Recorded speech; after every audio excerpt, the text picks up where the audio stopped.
What is up, YouTube? Today I wanted to talk about one of the things I think might be ruining the hobby, whether it be video games, retro games, sports cards, any kind of collectibles in general.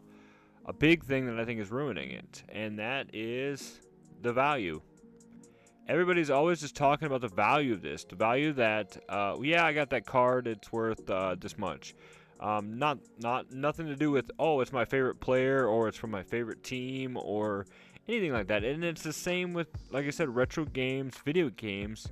Yeah, I went game hunting the other day and I picked up this game for this much amount of money.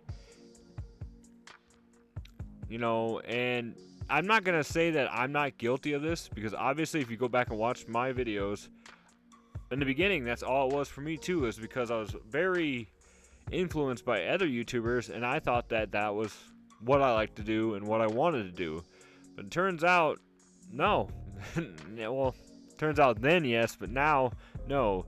So that's like a huge thing. So I want you guys, a little bit of homework for you. No, not really, but just next time you're watching some YouTube videos, I want you guys to kind of just see if this is really what's going on a lot of times too.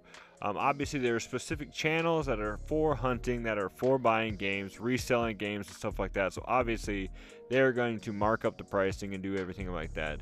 But it seems that a lot of the bigger YouTubers that I've watched, or have watched, I should say, they personally just talk about the value of the games, the value of the collectibles, the value of this. And it seems like a lot of what we're losing nowadays is like the whole passion for the hobby and less about the financial, part of it. And don't get me wrong, I mean, I know the world, it runs on money. It runs on, material objects. And a lot of times people take pride in knowing what they have, especially collectors. Like, believe me, I know when it comes down to collecting, you take extreme pride in what you have. So a part of that pride a lot of times is how much is your collection worth. Now, you'll have those kind of collectors, and then you'll have the collectors that are just like, that just love the fact that they have, I don't know why this always comes to my mind when I want to talk about this, but the whole fact that they love the fact that they have 1,000 bottle caps or something, or some of the strange ones. I shouldn't say too strange, because I thought this was kind of cool. I had a commenter talk about how he collects, I think it was 6 dice, the 6-sided dice, and I had not heard a lot of people do that, except for probably people in, Dungeons and Dragons, D&E, and stuff like that. But why did, if you go back and watch older YouTube, there is talks, obviously you have channels like Game Chasers and stuff like that. That's what they kind of did. Hey, we got 10-20 bucks at this flea market. This is the game that we bought. This is what it's worth. And I think those are one of the few channels that kind of started this trend. And I think nowadays everybody wants to make money. They're watching these to make money, and they're doing it for the views, obviously. And I said this earlier, like, don't get me wrong, I did this too. I mean, I'm not trying to be like, but I just noticed it nowadays more and more. Now, is this obviously ruining the collecting of games and stuff like that? No, it's not obviously ruining it. What's ruining it is the internet. It is YouTuber. No, I'm just kidding. It's not YouTubers in general. I know a lot of people theorize that game prices and stuff have raised an insane amount because of YouTubers. I would say they play a small part of it, and what really I think is the major factor in it is websites like DK Oldies and stuff that spend so much money. And, well, I guess then you could say that to its partial YouTubers, because the DK Oldies YouTube channel and social media is massive, so they're constantly pumping out stuff and people are watching that. But in general too, they spend so much money on advertising that I swear if you probably go to Google right now and Google buying retro games, DK Oldies will be one of the top ones on there, which is insane if you think about it. But that's how it is. They spend that much money. They have that much of a social media following nowadays. And I think stuff like that is what's ruining the hobby, because somebody sees that. And if you guys watch my videos in the past, I might do one here pretty soon again about their pricing.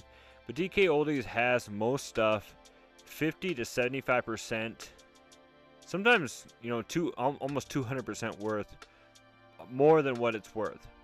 They have extreme retail prices. They try to tell you that, oh, it's cleaned, it's whatever, and then in general they just do that stuff to say that they give you the premium pricing, and in general, like I said, that's too much. But people see this stuff, they have garage sales, they do all this stuff, and they see the prices that these websites are giving this stuff, and that's what they think they should sell it for.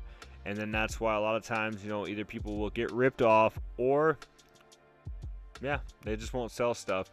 And then they'll wonder in the end too, why did I not get this much money for this? And then it's just I think in general ignorance, nothing really too much. But like I said, if you're searching for, oh, I found my Mario Brothers 3 and I want to sell it at my garage sale, how much does this sell for? And you go to a site like DK Oldies and stuff like that, then you're just going to end up seeing that price and being like, oh, this is what it goes for. I could sell it for $30 at my garage sale. And you might sell it. Don't get me wrong, you might actually sell it for that too, because there's people around here I see trying to sell their Nintendos for like $150. There was it's not really a consignment store, it's more along the lines of like an in-store flea market and a warehouse, but they have bundles of games and consoles that they're selling for pretty high prices. But I want to know in the comments below what you guys think about this. I could go talking about this all day if I really wanted to, about the theory behind YouTubers ruining the collection or in general. But this topic was just talking about how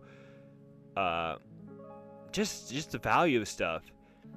And in a world where, you know, like inflation and stuff and taking over, and I can understand why too. I mean, it's like everything revolves around money nowadays. Earlier today we had a horrible storm. It blew out the window in my garage, and now I gotta, you know, probably come up with a couple $100 on how to pay for that to get that replaced. And you know, so then immediately what comes to my mind is, okay, I'm gonna have to sell more of my collection, or I'm gonna have to sell some more stuff because I'm gonna have to get money to do this, you know. And then that's kind of what goes through your minds, is everything revolves around money. Oh, somebody broke this, well, it costed that much. Oh, I lost this, well, it costed that much. So and so bought this, well, it costs that much. Now I don't have money for the stuff that I want. And it's sad. I know people always talk about more simple living, get more of that simple life where it's just not as much stuff.